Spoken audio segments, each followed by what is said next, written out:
Alright guys, I think this is the last video of the year. I just realized it and got a little choked up. This is it. Alright, as soon as I'm done with this, I'm gonna send out a message to people who replied on the survey that they need help with their grade and make an announcement also. So check your emails.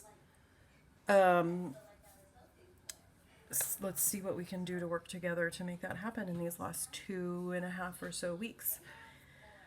All right, this is a super easy section. This is going to be really short. General form. So this is the general form. The other ones are called like vertex form or standard form. This is like if everything's all multiplied out. We don't look at this XY term. That XY term is usually not there. That's for a more advanced math class, and basically what it does is it tilts the parabolas. So you have like a diagonal ellipse, for example, or you could have like a diagonal parabola or a diagonal hyperbola, kind of. We don't do that, okay? So you don't need to worry about that. B is 0 for the purposes of this class. So here are the guidelines. Oh, shoot. Pause me and write all that down. Okay, so here are the guidelines. And you can answer all 3 of these questions without my help. So I want you to look at all of these. So just a little beginning. If you look at the top, this is A, this is C, this is D. There is no E because there's no Y term, and then that's F. So I want you to, keeping in mind that those are the variables or constants are represented by those letters, figure out which case this is.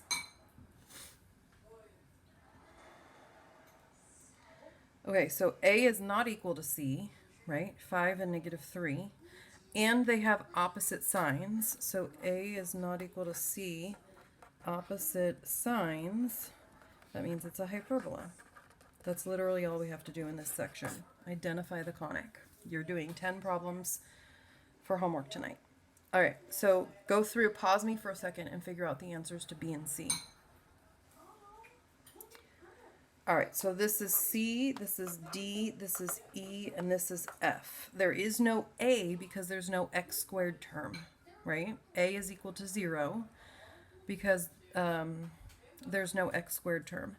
So I just gave it away, didn't I? If A is equal to 0, then the conic is a parabola. There's only one squared term, that means it's a parabola, if one of the squared terms is missing.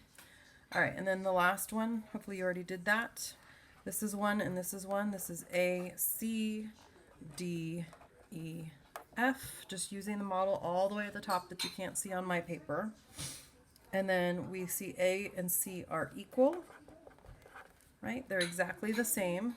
So that is option number 2, and it is a circle, okay? All right. Told you it was going to be short, nice and easy.